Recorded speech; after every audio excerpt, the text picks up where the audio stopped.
اعلم رحمك الله أن التوحيد هو إفراد الله بالعبادة. Pourquoi les gens qui viennent avec, les gens comme les jama'at tablir, qui viennent avec ce genre d'argument-là, ils n'ont rien compris. Les jama'at tablir, quand tu viens, tu leur dis qu'ils sont égarés, qu'ils doivent se repentir, ils te disent quoi? Ils te disent, nous on a été la cause de la guidée de tel. Kef, il dit tel faisait tel péché. À cause de nous, il a abandonné ce péché-là, il nous a suivis, dans le khuruj, etc. À cause de nous, tel a laissé tel péché, tel a laissé tel péché. Et donc ils prennent ça comme dalil pour justifier ce qu'ils sont en train de faire comme innovation. C'est-à-dire pour dire qu'ils sont sur la vérité. Et il y a d'autres comme ça. Tu viens, tu lui dis que les jama'at tablir, c'est un groupe égaré, attention, ils ont ça, ils ont ça, ils ont ça. Il te dit, mais attends. Il dit, moi je faisais tel péché, tel péché, tel péché. À cause d'eux, j'ai délaissé ça. Je les ai suivis. Et toi, tu viens dire qu'ils sont égarés? Est-ce que vous suivez? Disons, ça c'est une preuve qui est complètement batilun. C'est une preuve qui est fausse, qui est nulle. Car nous disons, c'était mieux pour toi de rester dans ton péché que de rentrer dans l'innovation avec eux. Parce qu'ils t'ont enlevé d'une situation où la probabilité que tu te repentes est forte et très forte pour t'emmener dans une situation où la probabilité que tu te repentes est vraiment faible. Parce que là-bas au moins, tu pouvais te repentir. Mais là maintenant, tu penses que ce qu'ils sont en train de faire là, c'est bien. C'est la religion. Ils ne sont pas égarés, ils sont bien guidés. Comment tu vas demander pardon? Comment tu vas demander pardon à Allah du moment où tu penses que ça c'est bien? Quelqu'un qui pense que ce qu'il est en train de faire c'est bien, c'est l'islam qui demande de faire ça. Il va demander à Allah subhanahu wa ta'ala pardon.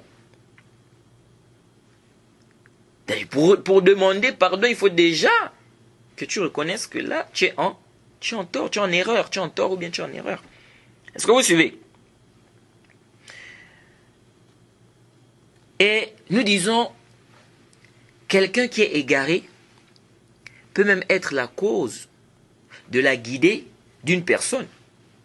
Ceci n'est pas une preuve qu'il est bien guidé. C'est-à-dire que celui qui est égaré, il est bien guidé. Non. Parce qu'il y a des gens aujourd'hui, tu ne peux plus venir réfuter quelqu'un. Tu viens réfuter quelqu'un, on te dit, il a été la cause, n'est-ce pas? Nous on était dans les innovations, on a laissé ça, on a compris la sunna à cause de lui. Hein? Nous on était dans tel péché, on a compris que c'était pas bien à cause de lui. Donc tu peux pas venir dire comme ça que c'est quelqu'un qui n'est pas bien. Tu peux pas venir dire comme ça que c'est quelqu'un qui est égaré. C'est quoi ça? Donc, parce que quelqu'un a été la guidée d'une personne, donc la personne peut faire le couvre, la personne peut faire le shirk, la personne peut faire des innovations, des muhdathas, des bid'a. On ne doit pas dire que ce que la personne fait n'est pas bien. Pourquoi? Parce que il a été la cause de la guidée de tel ou tel. Mais d'abord, il a même guidé tel dans quoi même? Il a guidé tel dans quoi? Tu enlèves quelqu'un d'un péché pour l'emmener dans l'innovation. Tu l'as guidé en quoi? C'était mieux pour lui qu'il reste dans son péché. Parce que l'innovation est pire. Donc, intabihu lihaza. Vous allez voir des gens comme ça. Non, bon, c'est lui qui m'a enseigné, celui qui m'a, j'étais dans tel péché, donc à cause de lui, j'ai délaissé cela. Donc, je peux pas dire comme ça que c'est quelqu'un, qui n'est pas fiable. Je peux pas dire comme ça que c'est quelqu'un qui est égaré, etc. Donc, tu regardes comment il est en train de... Donc, quelqu'un est en train d'égarer tes frères. Tu vois comment tes frères sont en train d'être égarés. Donc, parce que c'est lui qui t'a enseigné, ou parce que c'est à cause de lui que tu as laissé tel ou tel péché, donc tu ne peux pas dire à tes frères qu'attention. Donc, tu regardes comment on est en train d'égarer tes frères. C'est quoi ton dalil? Non, c'est lui qui m'a enseigné. Non, c'est lui qui m'a... c'est à cause de lui que j'ai laissé tel ou tel péché. Et Shahaza. On a eu ça où? L'erreur doit être réfutée, l'égarement doit être réfuté, peu importe celui qui vient avec. celui qui contredit la voie des salafs, celui qui contredit la voie des salafs, qui ne suit pas la voie des salafs, on met en garde contre lui. Voilà karama.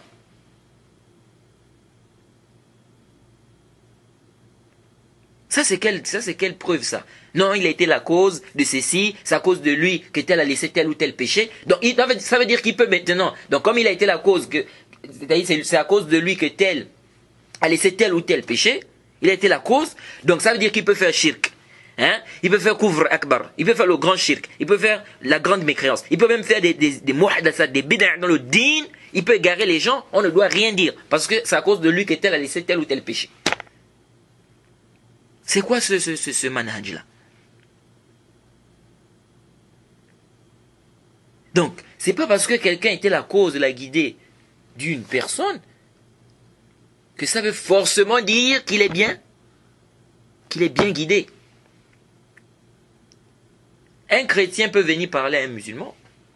Il vient exhorter un musulman. Il dit au musulman, un musulman par exemple qui fait le zina, qui vole.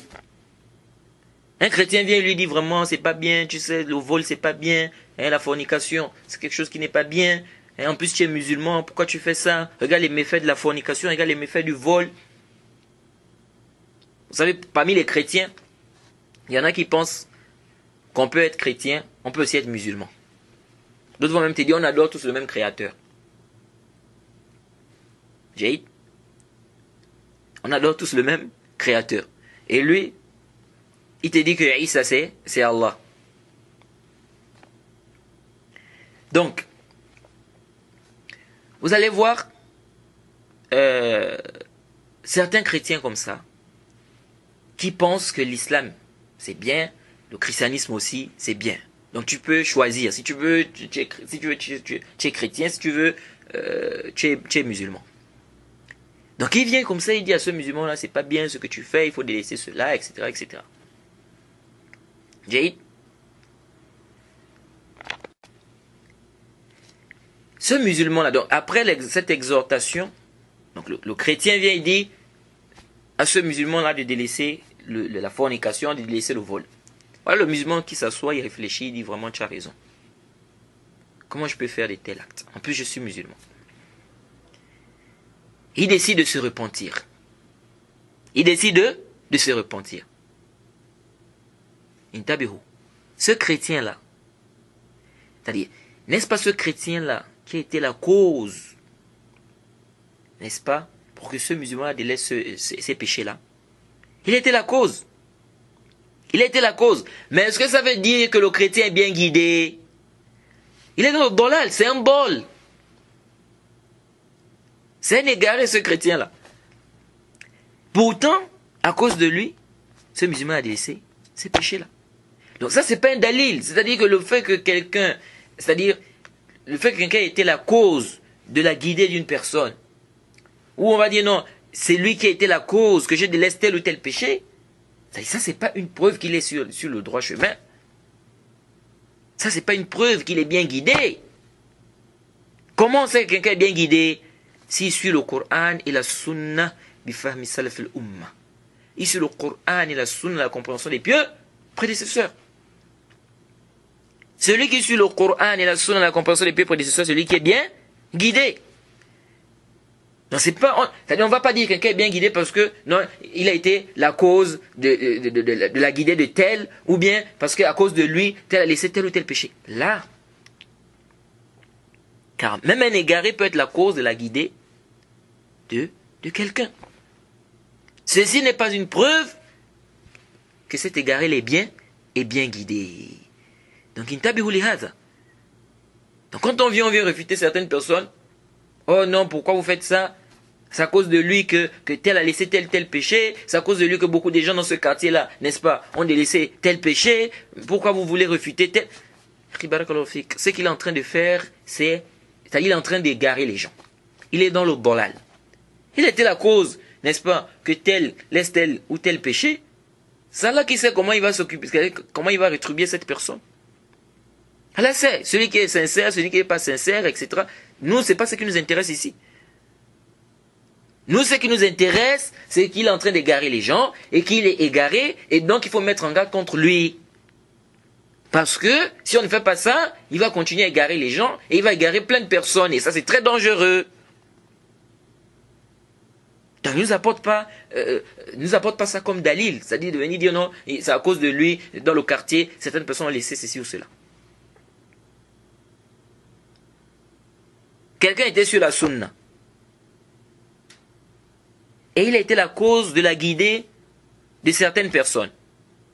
Donc certaines personnes ont connu la sunna à travers lui. Mais après il a dévié. Il est tombé maintenant dans les innovations, il commence à égarer les gens. Il dit n'importe quoi. On vient refuter celui-là. Des gens viennent dire non, c'est à cause de lui que beaucoup de gens ont connu la sunna ici, donc on ne peut pas refuter tel. C'est quoi ça? Donc comme à cause de lui, certaines personnes ont connu certaines personnes ont connu c'est quoi la sunna. Cela voudrait dire qu'il peut égarer les gens, il peut faire le kufr, il peut faire le shirk, il peut faire, je sais pas, c'est-à-dire il peut désobéir à Allah. On ne doit rien dire. Parce que c'est à cause de lui que certaines personnes ont connu la sunna. Et shahada. Ça c'est des arguments vraiment, c'est-à-dire qui ne tiennent absolument pas. Et c'est des trucs, c'est-à-dire, Shaitan joue avec des gens comme ça. Pour que la personne continue à égarer les gens, continue dans son bolal. Oh, musta'an.